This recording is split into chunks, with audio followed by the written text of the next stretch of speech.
혼합한 것도 아니요 그 본질을 나눈 것도 아니신 구별된 새 특성을 가지시고 삼위 자체가 일체이신 삼위동질의 하나님, 저희는 말씀과 성령으로 거듭난 사람들이 정말 맞습니까?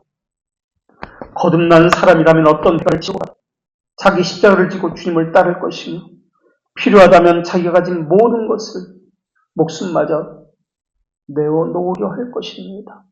혹시 저희는 살았다 하는 이름을 가졌으나 죽은 자로 불리는 것은 아닙니까? 저희는 혹시 그리스도인이라고 말은 하고 있지만 복음을 말로만 받은 사람은 아닙니까?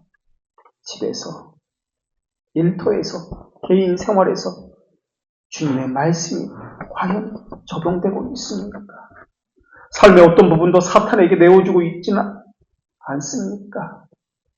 저희가 구해야 할 것이 무엇입니까? 저는 현재 어떻게 살고 있습니까?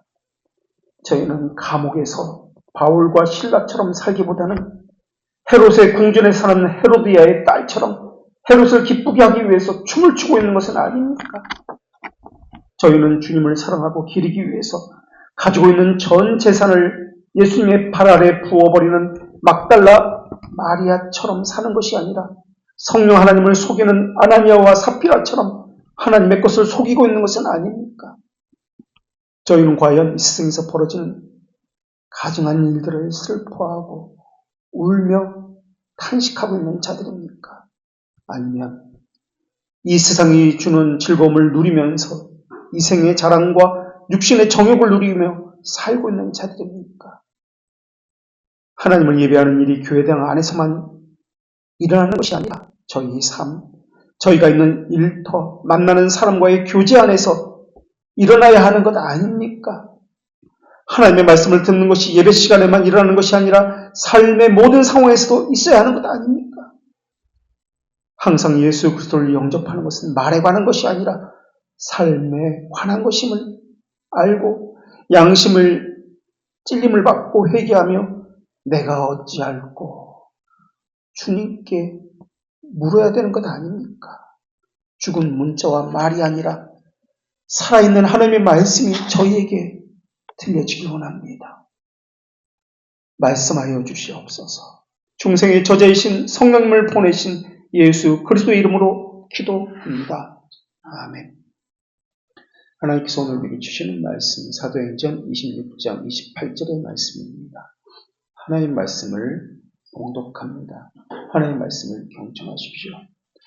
아그리빠가 바울에게 이르되 내가 적은 말로 나를 권하여 그리스도인이 되게 하려 하는도다. 아멘. 신앙을 고백하면서도 또 교회에서 열심히 봉사하고 섬기고 있으면서도 실상은 유사 그리스도인에 머무는 이유가 무엇인지 오늘은 그 네 번째 이유에 대해서 말씀드리겠습니다. 거짓 그리스도인에 머무는 첫 번째는 그 이유는 자신의 진실한 상태를 모르기 때문이다 라는 것을 우리가 나누었습니다. 사람들은 자신의 신앙에 대해서 과신하는 경향이 있습니다. 그러나 신앙의 첫걸음은 자기 부인으로부터 시작합니다. 죄인이라는 철저한 인식으로부터 신앙이 시작합니다. 그런데 사람들은 실제가 아닌데 거짓된 것인데 거짓된 것을 실제라고 믿고 있습니다. 자신의 죄인됨을 인식하지 못하고 있습니다. 그렇게 되는 이유는 은혜와 위선의 유사성 때문이다 라는 것을 우리가 첫 번째 시간에 살펴보았습니다. 거짓 그리스도인에 머무는 두 번째 이유는 경건의 모양만 갖추라는 사탄의 유혹 때문이다 라는 것을 살펴보았습니다. 사탄은 모든 것을 포기하지 못하게 되었을 때는 이런 의무는 하지만은 다른 의무는 더 중요한 의무는 하지 말라고 그렇게 소립니다. 가장 마땅히 해야 하는 의무를 하지 못하게 합니다. 이를테면 그리스도와의 교제와 같은 것입니다. 말씀에 순종하는 것은 구원의 조건이 아니지만은 구원받은 자로서의 증거와 열매입니다. 예수님도 그 열매로 그 나무를 알 수 있다라고 말씀하셨고 회개에 합당한 열매를 맺으라고도 말씀하셨습니다. 죄인이라는 뼈아픈 인식이 있다면 이것은 성령께서 하시는 일인데 반드시 생명에 이르는 회개로 나아가게 되어 있습니다. 생명에 이르는 회개를 통해서 의지의 변화를 받고 순종의 삶을 살게 됩니다. 성령님께서는 강권적으로 또 인격적으로 그 사람의 의지를 바꾸시고 그 의지를 바꿔서 죄에서 돌이키게 하시고 하나님을 향하게 하십니다. 하나님의 말씀을 듣는 것이나 순종하는 것을 그 무엇과도 바꿀 수 없는 기쁨으로 자신의 생명의 존재 이유로 그렇게 여기게 됩니다. 그러나 사탄은 사람들에게 신앙에 대한 위대한 고백은 하게 합니다. 그러나 천국문 앞까지만 가게 하지 천국문 안으로 들어가게 하진 않습니다.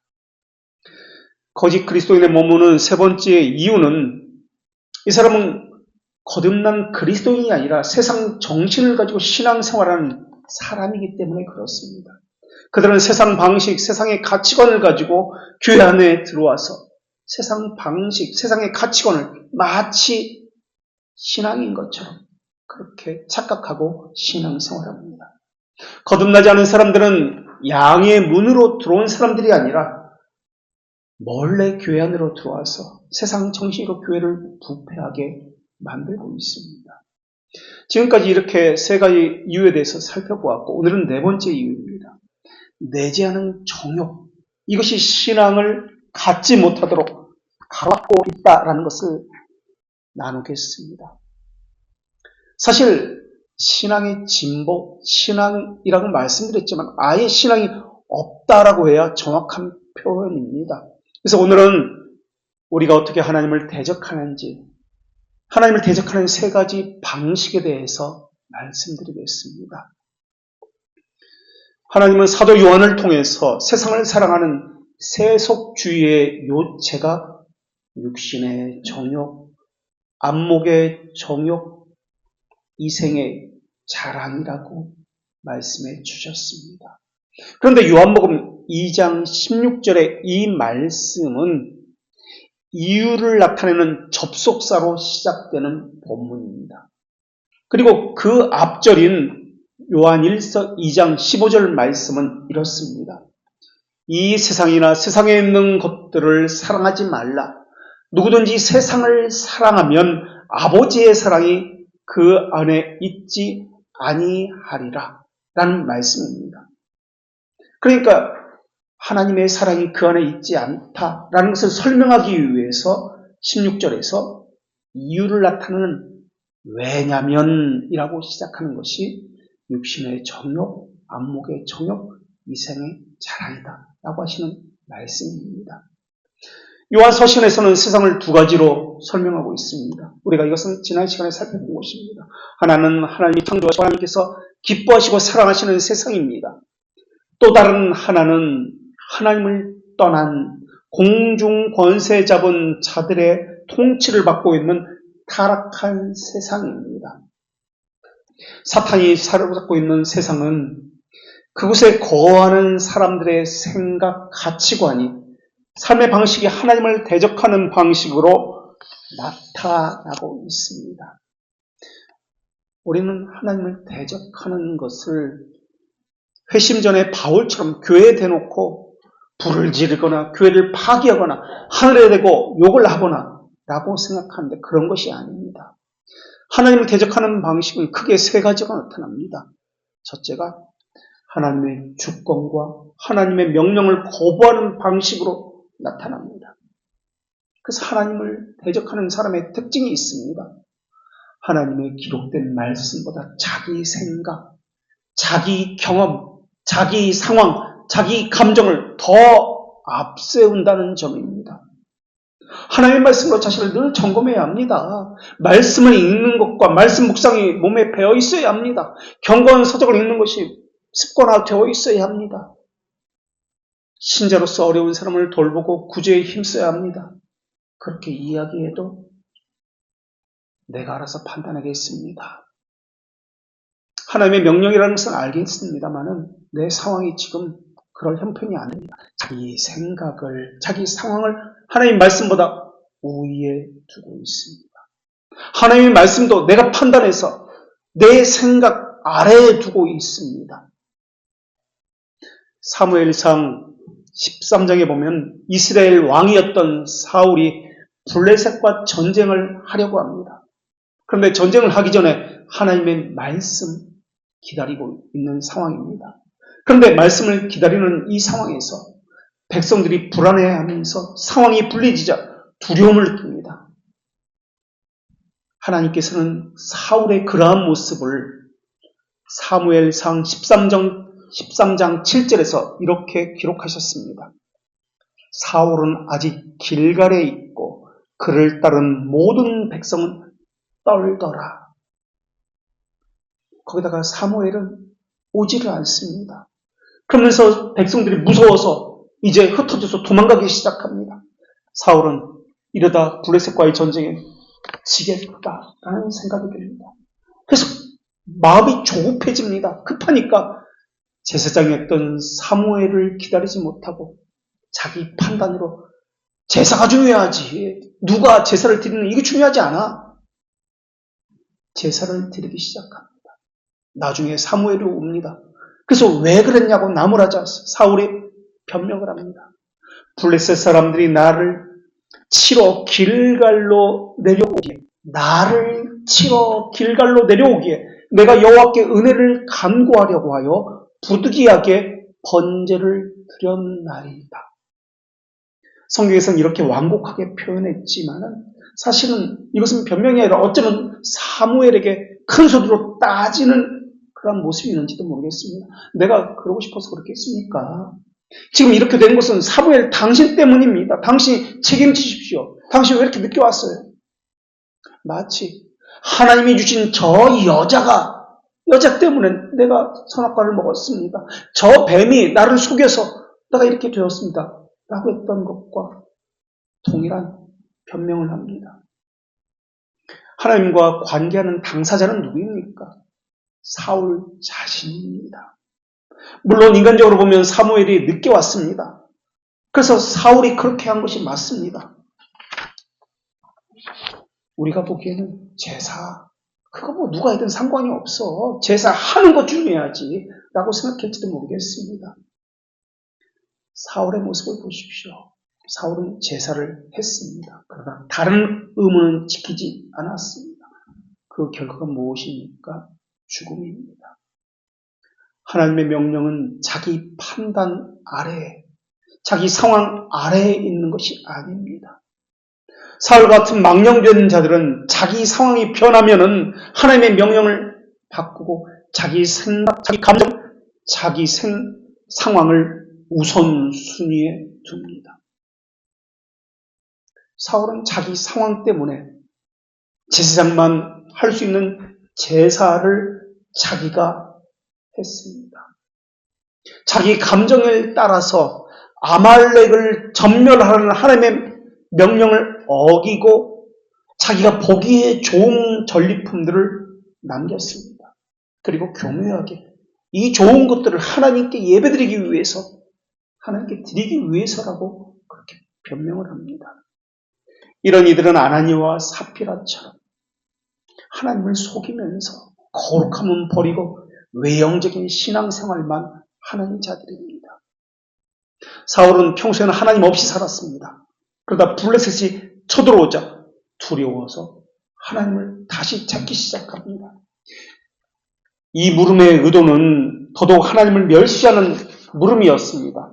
사무엘상 28장 5절에서 사울의 상태를 하나님께서 분명하게 기록해 놓으셨습니다. 사울이 블레셋 사람들의 군대를 보고 두려워서 그의 마음이 크게 떨린지라. 그러나 사울이 묻되 여호와께서 꿈으로도 우림으로도 선지자로도 그에게 대답하지 아니하심으로 라고 기록하고 있습니다. 그리고 사울은 신령하다고 소문난 무당을 만났습니다. 그래서 죽은 사무엘을 불러 올리라라고 명령을 합니다. 하나님이 이런 사울의 모습을 28장 7절에서도 분명하게 기록해 놓으셨는데 나를 위하여 신접한 여인을 찾아 라고 명령을 합니다. 신하들에게. 보십시오. 아까 블레셋과의 전쟁에서도 나를 치러 온다. 여기서도 나를 위하여 라고 지금 명령을 내렸습니다. 하나님이 싫어하는 우상 숭배를 통해서라도 하나님을 만나겠다라는 것이 사울의 생각입니다. 우리는 신령한 목사를 만나면 도움을 받을 수 있다고 생각합니다.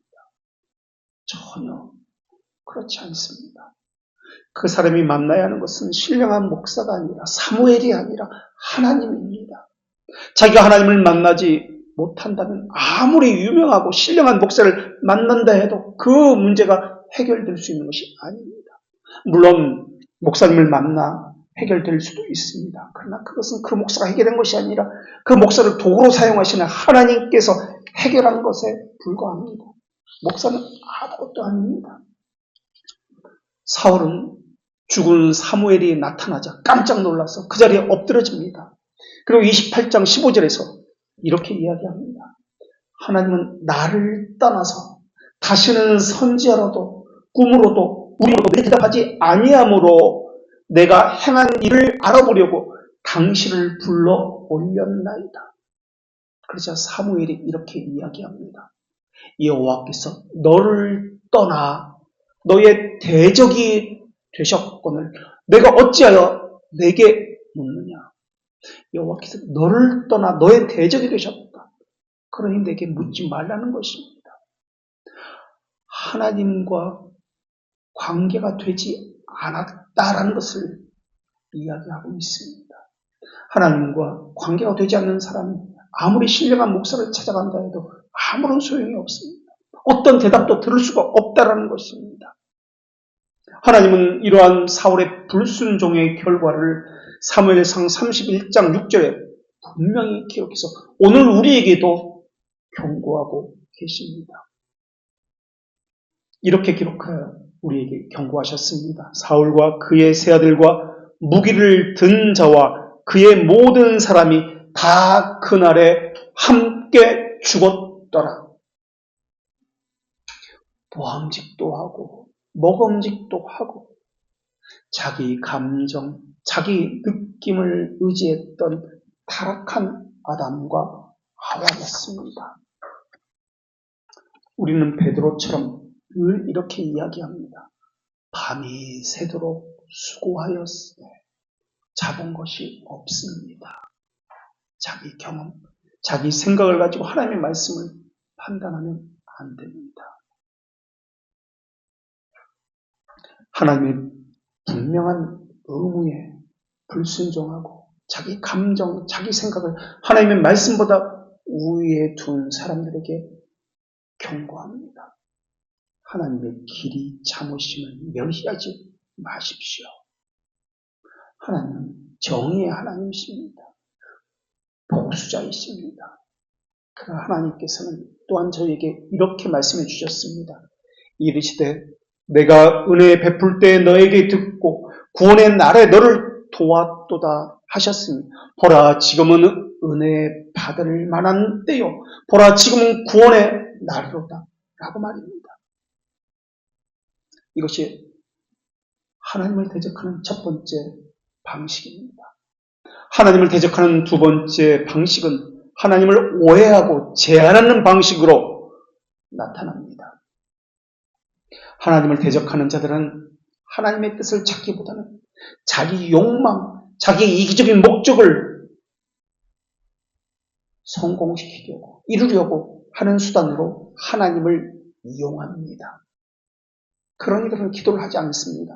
물론 어쩌다 한두 번 기도한 것 가지고 나는 사울처럼 자기 상황이 급박해서 기도한 것을 가지고 자기를 하나님의 사람이라고 그렇게 착각하고 있습니다.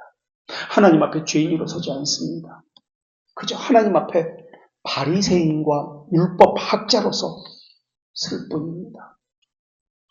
성경대로 우리 죄를 위해서 예수 그리스도께서 죽으셨다라고만 하는 것은 복음이 아닙니다. 복음은 성령께서 그 말씀을 가지고 우리에게 의미를 깨우쳐 주시고 능력을 주셔서 우리 심정에 인쳐 주실 때 이것이 복음입니다.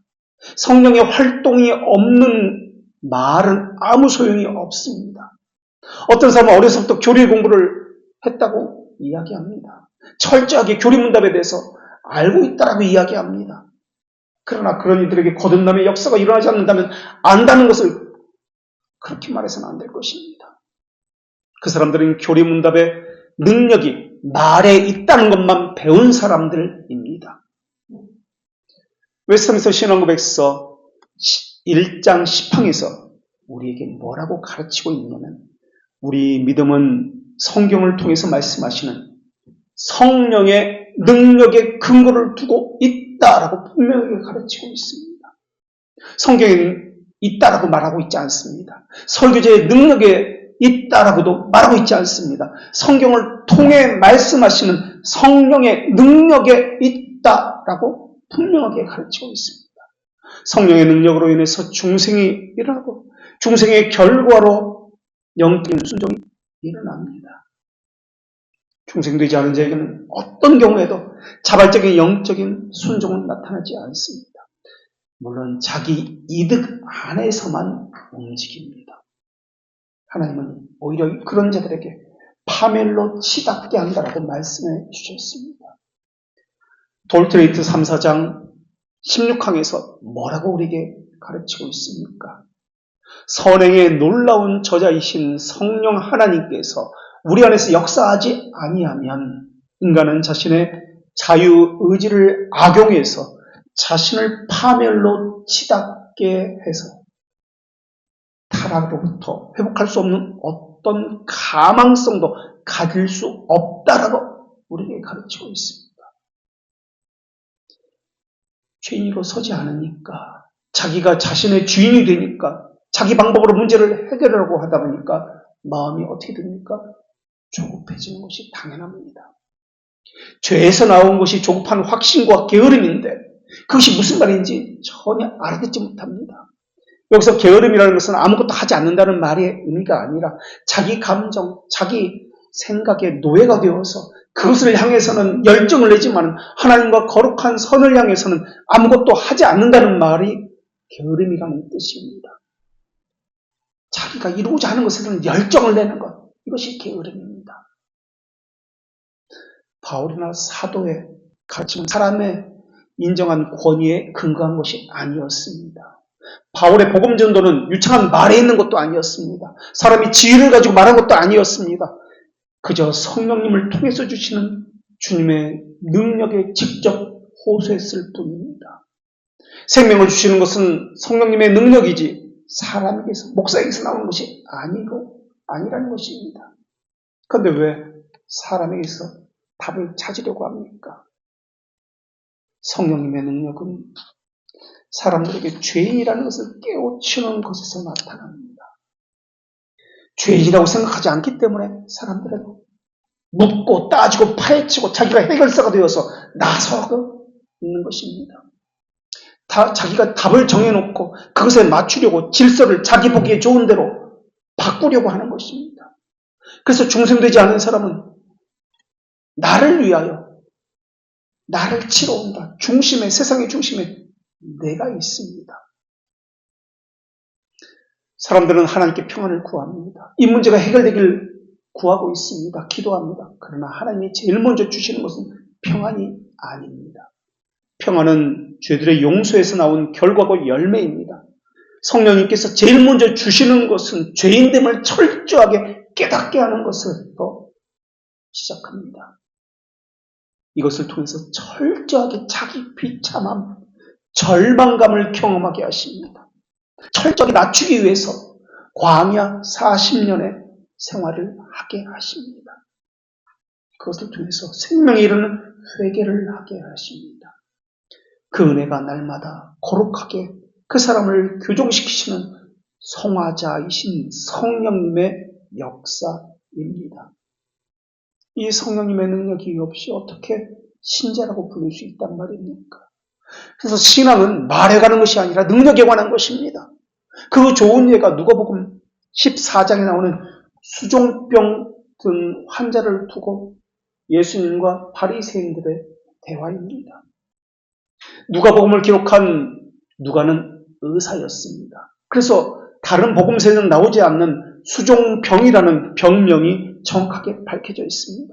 수종병은 심장이 붓고 온몸이 붓는 복수가 차는 그러한 병입니다. 그래서 심장에 무리가 돼서 결국 심장이 감당하지 못하고 죽는 병입니다. 죽음의 그림자가 드리워진 환자를 두고 율법 교사와 바리새인이 등장합니다. 율법 교사와 바리새인들은 이 환자에게는 전혀 관심이 없습니다. 그저 경전과 율법을 사용해서 예수님에게 흠과 결함을 찾아내려고 할 뿐입니다. 물론 율법학자와 바리새인들은 당시 상황으로 볼 때는 정통신앙을 가진 사람들입니다. 성경을 읽을 줄 아는, 매일 읽는 사람입니다. 말로 교리를 가르치던 사람들이었습니다. 그런 고진자도 사위비도 아니었습니다. 그들이 인용하는 성경은 정통 성경이었고 그 성경은 훌륭한 하나님의 말씀이었습니다. 그러나 그들은 완고했습니다. 교만했습니다. 마음은 높아졌고 강팍했습니다. 스스로 옳고 의롭다고 여기던 사람들이었습니다. 그들이 판단자로 나섰습니다. 누가 그들에게 판단할 권한을 주었습니까? 자기 스스로 그것을 취한 것입니다. 그들은 수종병 환자를 가운데 두고 예수님과 마주대하고 있습니다. 그런데 누가복음 14장 1절에서 성경은 엿보고 있더라라고 기록하고 있습니다. 율법학자와 바리새인들이 예수님을 엿보고 있더라. 그들의 관심사는 예수님에게서 흠과 결함을 찾는 것이었습니다. 그러나 예수님의 관심은 이들에게 있는 것이 아니라 수종병 환자에게 있었습니다. 바리새인은 믿음의 결과가 사랑이라는 것을 전혀 모르고 있습니다. 그 환자는 죽어가는 환자였습니다. 그 누구도 관심을 갖지 않는 버려져 있는 환자였습니다. 그래서 수종병 환자 사건은 당시 종교인과 예수님과의 명확한 갈등을 보여주는 구조로 성경에서 기록하고 있습니다. 우리는 무엇을 위해서 싸우고 있습니까? 혹시 엉뚱한 데 힘을 쏟고 있는 것은 아닙니까? 말씀에 지정한 능력이 무엇입니까? 말에 있는 것입니까? 능력에 있는 것입니까? 예수님과 갈등을 빚고 있는 이 사람들은 머리가 아주 탁월한 사람들입니다. 당대 최고의 학력을 가진 사람들입니다. 훌륭한 조직을 가지고 있던, 그리고 많은 추종자를 가지고 있던 사람들입니다. 그런데 그들의 눈에는 불쌍한 사람이 보이지 않았습니다. 죽어가는 사람이 눈앞에 있어도 눈길조차 주지 않고 있습니다. 동정심이 없습니다. 예수님이 안식일에 벌어진 이 사건인데 안식일에 무엇을 행하느냐, 이것만 엿보고 있던 사람들입니다. 안식일의 정신, 율법의 정신은 버렸습니다. 문자와 말만 가지고 신앙생활을 했던 사람입니다. 거짓 없는 믿음에서 나오는 사랑이라는 말을 찾아볼 수가 없습니다. 가난한 사람들, 병드는 사람들, 도움을 필요로 하는 사람들에게는 관심이 없었습니다. 이런 종교인들이 2000년 전에만 있었던 사람들입니까? 지금도 여전히 있습니다. 그들의 중심은 항상 자기입니다. 자기에게만 관심이 있습니다. 그리고 지금도 여전히 판단자로서 서 있습니다. 죄인됨에 대해서 전혀 알지 못하고 엿보고 있습니다. 같은 누가복음에 그 이어서 어떤 사건이 나오느냐면 과부의 생활비 전부를 드렸던 두렙돈 드린 과부의 헌금 이야기가 나옵니다. 최소 단위입니다. 우리식으로 이야기하면 1,000원 정도 되는 돈이었습니다. 한 달 생활비가 1,000원이었습니다. 이 이야기는 사회적 돌봄에서 방치된 사람이라는 뜻입니다. 성경은 이 과부가 생활비 전부인 1,000원을 헌금했다. 그렇다면 어떻게 살았지? 앞으로 어떻게 먹고 살지에 대해서 아무런 이야기가 없습니다. 그저 예수님은 칭찬합니다. 이 가난한 과부가 모든 사람들보다 많이 넣었도다. 저들은 충족한 중에 헌금을 넣었거니와 이 과부는 가난한 중에서 가지고 있는 생활비 전부를 넣었도다 라고 누가복음 21장에서 말씀하고 있습니다. 그래서 불쌍히 여겨서 제자들이 돈을 모아서 이 과부에게 생활비를 보태 주었더라. 이러면 얼마나 좋겠습니까? 많은 성경엔 그런 이야기가 없습니다. 대신 마지막 절 20장 마지막 절 그 이야기의 끝을 이렇게 맺고 있습니다. 긴 옷을 입고 다니는 것을 원하며 시장에서 문안받는 것과 회당의 높은 자리와 잔치의 윗자리를 좋아하는 서기관들을 삼가라. 과부의 두렛돈과 이 서기관들, 바리새인들 이 이야기를 연결시켜서 예수님이 말씀하고 있습니다. 그들은 과부의 가산을 삼키며 외식적으로 길게 기도하니 그들이 더 엄중한 심판을 받으리라. 바리새인들이, 서기관들이, 율법학자들이 과부의 재산을 빼앗아 강탈한 적이 있다는 말입니까? 그런 일을 하고도 길게 기도했다는 말입니까? 아닙니다. 그러지 않았습니다. 그럼 왜 바리새인들의 외식, 과부의 가산을 삼킨 것과 연결시켜서 결론을 이렇게 예수님께서 맺으신 것입니까? 그 이유는 다른 것이 아닙니다. 자신들이 마땅히 해야 할 의무가 무엇인지를 말씀해 주신 겁니다. 그 의무는 약하고 가난한 사람들을 돕는 것이었습니다. 자기를 뽐내는 거짓 신앙을 이야기하는 것이 아니었습니다. 이스라엘은 고아와 과부를 돕는 시스템이 있었습니다. 11조는 가난한 사람들과 약자를 돌보는, 사용하는 그러한 것이었습니다. 그러니까 지도자들은, 재판관들은 약한 자들을 돌봐야 했습니다. 희년과 안식년 제도도 가난한 사람들을 없애려고 주신 절기였습니다. 하나님 이사야 10장 2절에서 과부를 토색하고 고아를 약탈하는 자를 하나님께서 반드시 심판하시리라고 말씀하셨습니다. 그러나 그들은 돕지 않는 죄, 가난하고 병든 이들을 방치한 죄, 자기 배만 위해서 살고 있는 죄, 이것이 당시 예수님께서 종교인들에게 책망하신 이유입니다. 신앙은 말의 교리가 아니라 삶의 교리, 혀의 교리입니다. 참된 신앙은 말의 고백과 삶의 고백이 함께 가는 것입니다. 이스라엘 백성들은 홍해를 가르는 기적을 하나님께서 보여주셨는데도 물과 식량이 부족할 때마다 하나님을 불신하고 원망했습니다. 그들은 하나님을 자기를 먹여 살리는 존재로만 제한시켰습니다. 오늘 많은 사람들이 신앙을 가졌다고 하면서 나를 먹여 살리는 존재로만 하나님을 제한하고 있습니다.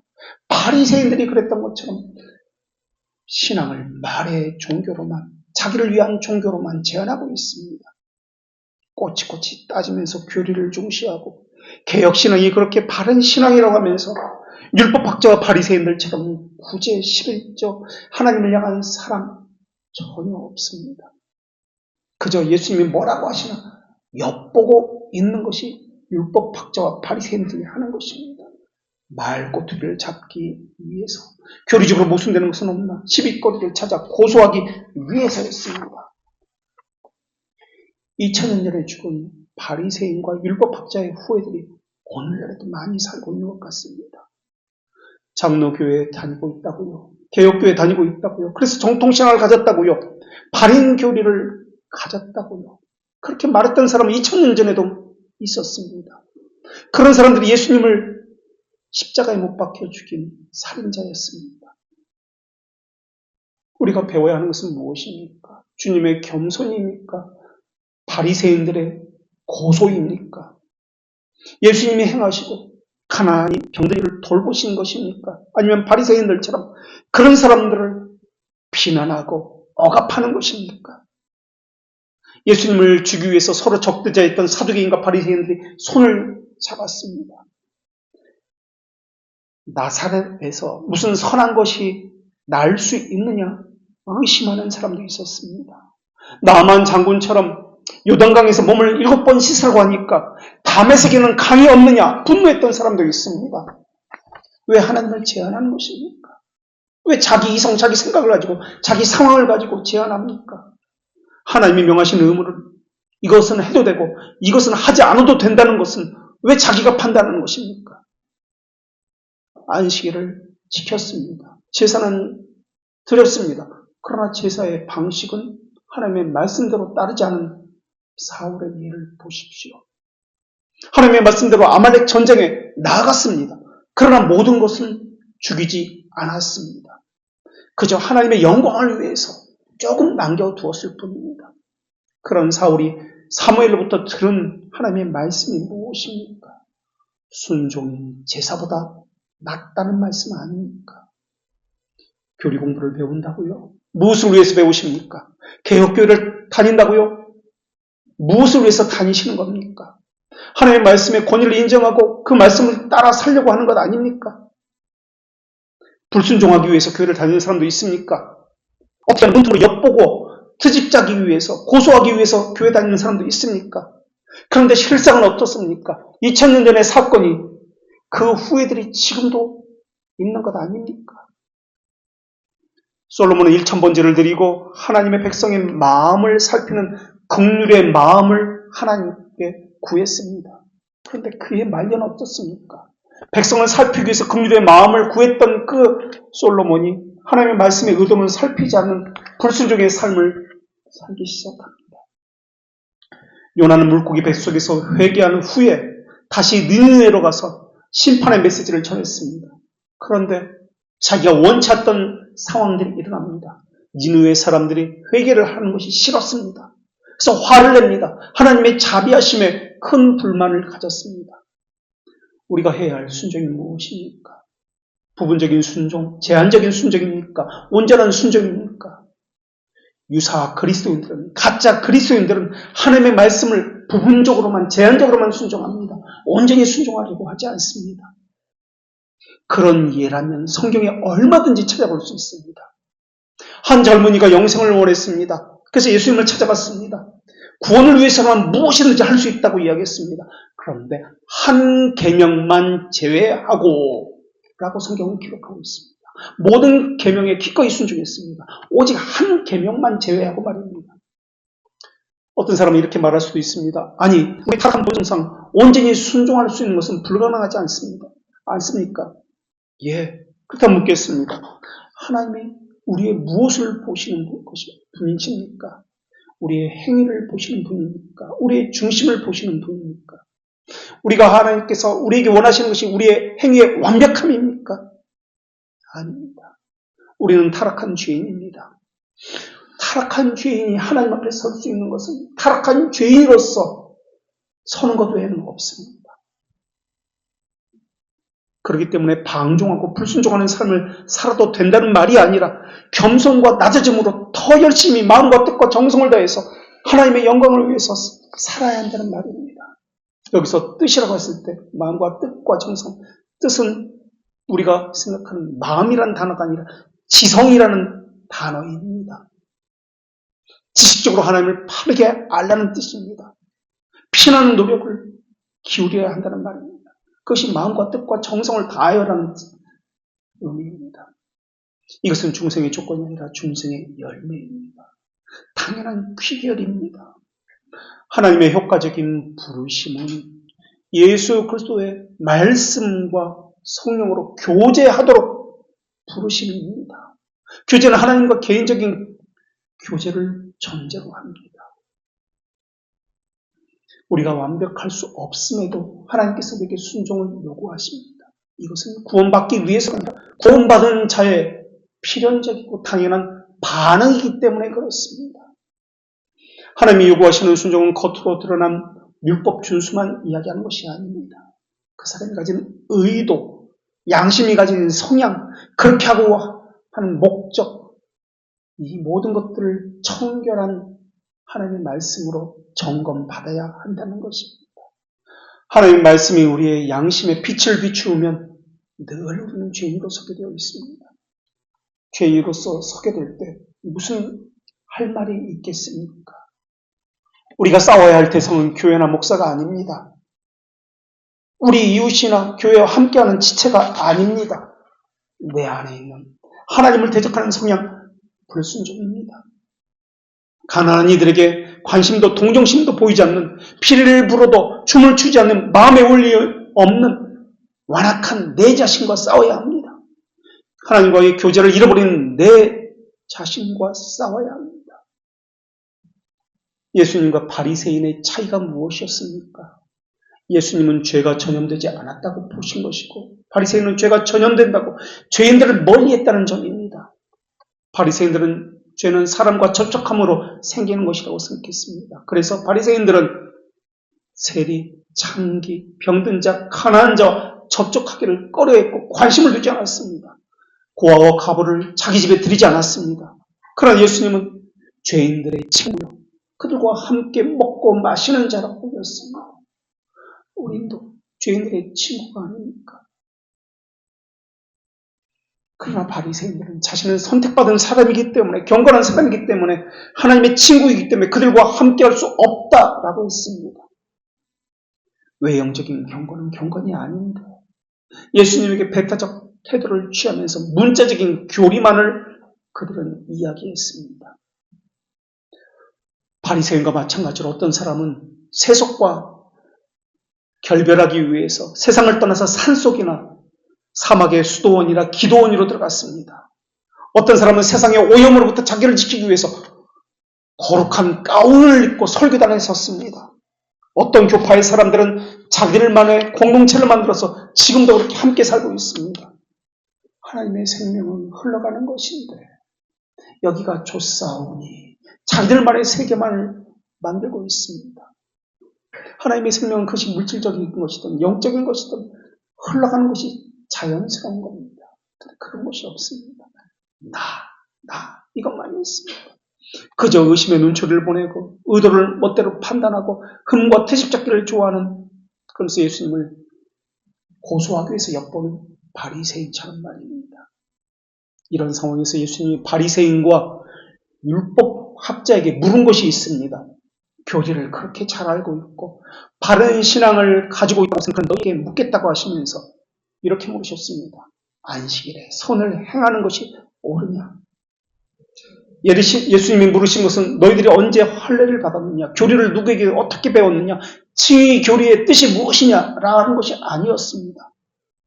바리새인들에게 물었던 것은 우리가 돌봐야 할 가난하고 병든 사람을 돌보지 않는 너희는 마음이 완악하고 차갑고 강박한 것이 아니냐? 그리고 또 참된 그리스도인의 하나님의 백성이라고 부를 수 있느냐라는 질문이었습니다. 우리식으로 말하면 그리고 또 너희가 개혁교회 다닌다고 말할 수 있느냐? 그리고 또 너희가 참된 신앙을 가졌다고 말할 수 있느냐? 질문입니다. 문제의 원인이 어디에 있습니까? 삶의 뿌리가 박히지 않은 데 있었습니다. 거듭남에 대해서 철저히 점검받지 아니하고 양의 우리에 들어온 자를 예수님께서는 강도요, 도둑이라고 말씀하셨습니다.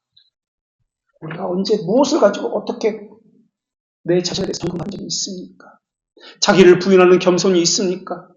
온갖 환난 속에서도 참고 견디는 견인해진 건 있습니까? 말씀을 사모함으로 눈물이 나고 밤을 잠을 자지 못해 병이 났다는 시편 기자의 고백이 내 고백이 되어본 적이 있습니까? 하나님을 향한 효성스러운 경외가 있습니까? 고난 속에 지존은 어떻습니까? 진리에 대한 삶의 고백은 어떻습니까? 견고한 기쁨의 실체는 가지고 있습니까? 이것이 이미 우리가 배운 돌트레이트 법교 5장 12항의 가르침입니다. 이게 신자의 모습이라고 쳤습니다. 이것은 문자와 말에 대한 교리 아닙니다. 삶의 실질적인 교리입니다. 자연적인 인간은 인간의 평판을 먹고 살고 있습니다. 그러나 그리스도인은 사람의 평판이 아니라 하나님께 인정받기를 원하는 삶을 살고 있습니다. 그래서 그들은 주인의 자세가 아니라 청지기의 자세를 가지고 있습니다. 내게 있는 것은 재물, 은사, 이것은 내 것이 아니다 라는 생각입니다. 직업의 태도, 물질의 태도, 공부의 태도가 하나님을 위해서라는 사고를 가지고 있습니다. 교회를 다닌다고요? 정통교리를 가졌다고요? 모두 같은 교인이 아닙니다. 그들 중에는 함께 사역하는 디모데와 마가와 같은 바울의 동역자가 있습니다. 또 그들 중에는 일만 생각나는 사람이 있고 또 그들 중에는 세상을 사랑해서 바울을 버리고 떠난 데마와 같은 사람들이 있습니다. 교인 중에는 마음을 두고 고맙게 생각하는 사람이 있는가 하면 회심전에 바울처럼 바울과 함께 동고동락하면서 잠도 자지 아니하고 먹지도 아니하고 교회를 파괴하러 다녔던 동료도 있습니다. 그들은 모두 예수 그리스도의 이름으로 행했던 사람들입니다. 우리는 예수 그리스도의 이름으로 무엇을 하고 있습니까? 회심전에 바울처럼 교회를 예수 그리스도의 이름으로 파괴하고 다니고 있지는 않습니까? 어떻게 하면 바울 떠난 데마와 같이 아니면 아시아의 부겔로와 호모게네와 같이 세상을 가려고 하고 있는 것은 아닙니까? 성경은 아시아에 있는 모든 사람이 바울을 떠나갔다라고 기록하고 있습니다. 신자는 교회를 다니는 사람이 아닙니다. 교회를 세우는 사람입니다. 교회를 세우기 위해서 무엇을 하고 있습니까? 어떤 소망을 품고 있습니까? 하나님께서 성령의 이름으로 아름다운 것을 부탁한 것을 지키기 위해서 무엇을 하고 있습니까? 신자는 존재와 실존이 동일합니다. 하나님을 대적하는 세 번째 방식은 하나님과 우리 사이를 갈라놓은 불의 탐욕과 같은 죄를 자기 삶에 허용하는 것으로, 죄를 자기 삶에 허용하는 것으로 하나님을 대적하는 방식으로 나타납니다. 하나님이 명령하신 말씀의 묵상, 그리스도의 경건한 교제, 이웃 사랑을 위한 구제, 이런 것은 하지 않습니다. 시기, 다툼, 당을 짓고 분열, 뒤에서 수근수근한 이간질, 이것을 합니다. 이 중에서도 가장 악한 것은 말씀을 우리 안에서 흥황하지 못하도록 말씀을 이간질하는 것입니다. 말씀을 받지 못하면 잘할 수 없고 병들기 때문에, 그것이 교회를 먹는 가장 좋은 방법이기 때문에 그렇게 합니다. 바리새인과 율법학자처럼 그러면서 자신은 죄들의 용서함을 받을 것이 없는 완벽한 판단자라고 생각하고 있습니다. 하나님은 잠언 6장 19절에서 여호와께서 미워하시는 것이 있다라고 말씀하시면서 교만한 눈, 거짓된 혀, 무죄한 자의 피를 흘리는 손, 악한 괴교를 꾀하는 마음, 악어를 향해서 빨리 달려가는 발, 거짓을 말하는 망령된 증인, 형제 사이를 이간질하는 것이라고 기록하고 있습니다. 하나님은 고린도 교회에도 동일한 말씀을 주셨는데 너희 가운데 시기와 분냄과 당을 짓는 것과 비방하는 것과 뒤에서 수근수근하는 것과 그것으로 거만함을 자랑하는 것과 그로 인해 발생하는 혼란이 교회에 있을까 두려워하라 라고 말씀해 주셨습니다. 하나님을 대적하는 것은 다른 것이 아닙니다. 분냄, 비방, 당을 짓는 것, 수근수근하는 것, 무엇보다 내 삶의 주인이 하나님이 아니라 자기 자신이 되게 하는 것, 이것이 하나님을 대적하는 방식입니다. 정세와 권세와 이 어둠의 세상 주관자들과 하늘에 있는 악의 영에 대한 싸움이 바로 이러한 것입니다. 신령한 복을 누리지 못하게 하는 모든 것과의 싸움입니다. 교리는 말에 가는 것이 아니라 본질에 관한 것입니다. 교리는 그것이 품고 있는 속뜻이 있습니다. 우리는 이것을 표와 표징과 표징된 것이라고 배웠습니다. 이것이 성례라는 의미입니다. 심정에 간직해야 하는 것은 표징된 것을 찾아서 이것을 행하는 것. 이것이 교리 공부의 진짜 이유입니다. 공부는 답을 말하는 것이 아니라 답을 찾아가는 그 과정이 공부입니다. 성령께서 우리에게 오시면 죄에 대해서, 의에 대해서, 세상에 대해서 심판하신다고 했습니다. 오순절 성령께서 우리 가운데 임했을 때 말씀을 듣고 양심이 찔려 우리가 어찌할 거라고 했습니다. 이때 찔려라는 이 단어는 케테뉘게산이라는 단어인데 로마 병사가 예수님의 옆구리를 창으로 찔렸다 할 때 그 찌름입니다. 오히려 그 찌름보다 더 강한, 더 깊이라는 의미를 가지고 있는 것이 양심이 찔려라는 이 단어입니다. 이 단어는 우리가 설교를 듣고 양심이 찔렸다 그런 표현이 아닙니다. 그런 찔림은 지성에서 오는 잠시 잠깐의 부끄러움의 찔림입니다. 회개의 영을 받은 유대인들은 자신이 그토록 기다렸던 메시아를 자기 손으로 죽였다는 사실을 알게 되자 걷잡을 수 없는 절망감과 고통에 휩싸였습니다. 그래서 온 몸과 온 영이 창으로 자신의 몸을 관통해서 찔린 것처럼 어찌할 바를 모르게 되었다라는 것이 양심에 찔렸다라는 뜻입니다.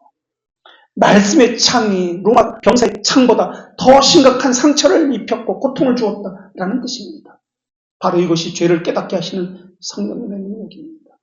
그때 양심이 찔렸던 그들이 물었던 것은 어떻게 우리 삶이 바뀌어야 합니까? 라고 물은 것입니다.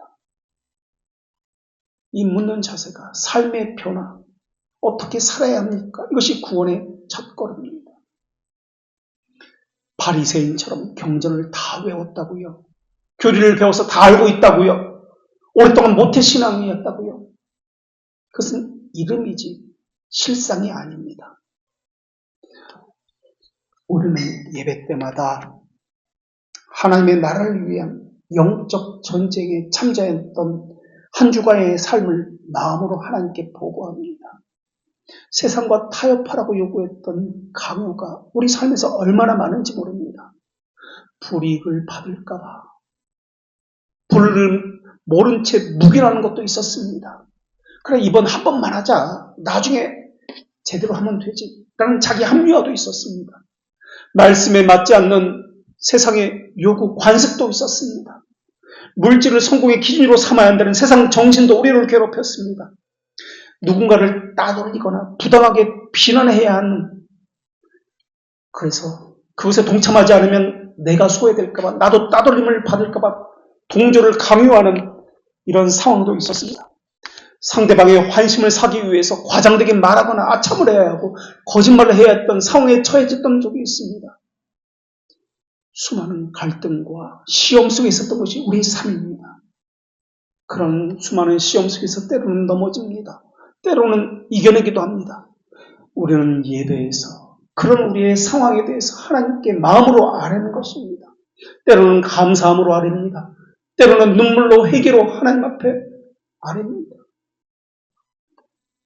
예배를 통해서 우리가 처절하게 싸웠던 삶의 전투지에서 받았던 상처도 용서받습니다. 그리고 영적 전투를 위해서 다시 세상으로 가서 싸울 수 있도록 각종 영적인 무기도 공급받습니다. 의심하고 흔들리던 마음은 구원의 확신이라는 투구를 쓰게 됩니다. 의의 흉배로 가슴을 보호하는 갑옷을 입기도 합니다. 아무리 강행군할지라도 발을 보호해 줄 수 있는 복음의 신발을 신습니다. 적군의 공격에 우리의 영혼을 보호할 수 있는 믿음의 방패를 지급받기도 합니다. 진리의 띠로 우리의 허리를 동이기도 합니다. 그렇게 하는 것이 교회고 예배입니다. 영적 싸움을 위해서 재무장하는 것이 교회이기 때문에 그곳에 드리는 예배는 너무나 중요합니다. 그렇기 때문에 교회를 무너뜨리기 위해서, 그 중에서도 말씀 사역자를 무너뜨리면 그 싸움은 쉽게 적의 승리로 끝나게 되기 때문에 그들이 공격하는 것은 예배요, 말씀입니다. 영적 부흥이 있었던 때는 항상 예배가 살아있었습니다. 정확히 말하면 하나님의 말씀이 살아있었고 순종하는 기쁨이 있었습니다. 예배가 살아있었다는 말은 하나님을 경외하는 마음들이 가슴에 사무치도록 꺼지지 않는 불길처럼 열렬했다는 것입니다. 그러나 그 예배는 모든 예배가 아니라 하나님의 백성에게만 천국의 무기 창고가 열리고 그들에게만 영적 무기를 내려주었습니다. 에베소 6장 10절에서 강건하라 라고 명령하고 있는데 그 대상도 믿는 너희였지 모든 사람이 아니었습니다. 그리스도인에게만, 모든 그리스도인에게만 주신 명령이었습니다. 이 예배를 통해서, 말씀을 통해서 세상을 이길 힘을 얻고 믿음이 강건해져 갑니다. 그리고 그리스도인의 자기 정체성을 굳건히 세워갑니다. 하나님께서는 오늘 우리에게도 이 명령을 주시면서 강건하라 라고 말씀하십니다. 이것이 오늘 우리에게 주시는 하나님의 말씀입니다. 기도하겠습니다.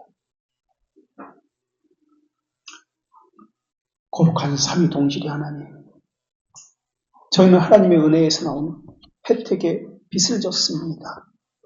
이 혜택은 영원전부터 그리스도 안에서 저희에게 주어진 것이며 저희의 무슨 공로나 행위에서 나온 것이 아니었습니다. 고귀한 죽으심이 베푼 소생과 구원의 효과는 선택된 자에게만 나타난 것이었으며 그들에게만 무료하게 베풀어진 것이었습니다. 이것을 생각할 때 저희는 행위로 구원받는 것이 아님을 알기에 안심하고 위로를 받습니다. 그러나 저희 안에 있는 타락함, 선천성은 지속적으로 다른 사람의 흠과 결함을 찾으라고 요구하고 있습니다. 자기 안에서가 아니라 다른 사람에게서 그것을 찾으라고 합니다. 용서하고 이해하고 감싸주고 그런 것이 아니라 바리새인들이 그런 것처럼 엿보고 없는 것을 만들어내려고 뒤에서 수근수근하고 자기 해석을 더해서 고소를 합니다.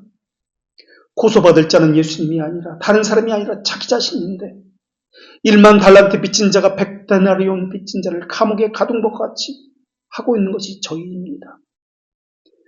그리스도의 새 언약을 확인하기 위해서라도 저희 양심 속으로 내려가서 나는 과연 양심의 청결함을 가지고 있는지 철저하게 점검받아야 하건만 저희는 하나님이 주신 자유의지를 남용해서 심정과 의지에 사악하고 모반적이고 외고집적인 일들을 행하고 있습니다. 거기에 저희 이성, 감정, 애정에도 불결한 상태가 되어 있건만 저희 판단, 저희 생각, 저희 마음은 그렇지 않다고 하고 있습니다. 성령 하나님만이 다친 심정을 강팍한 심정을 부드럽게 하고 할례받지 못한 심정에 할례를 베풀고 새로운 의지를 주입해서 지극까지 죽어 있던 의지를 되살리는 분이십니다. 무감각하고 무능하고 무지한 의지를 촉진시키시고 좋은 나무처럼 선한 행동을 열매 맺게 하시는 것도 성령 하나님이십니다. 사람의 조력 없이도 하나님께서는 저희 안에서 역사하여 죽은 의지를 살리시오니 저희에게 믿음의 강건함을 더하여 주시옵소서.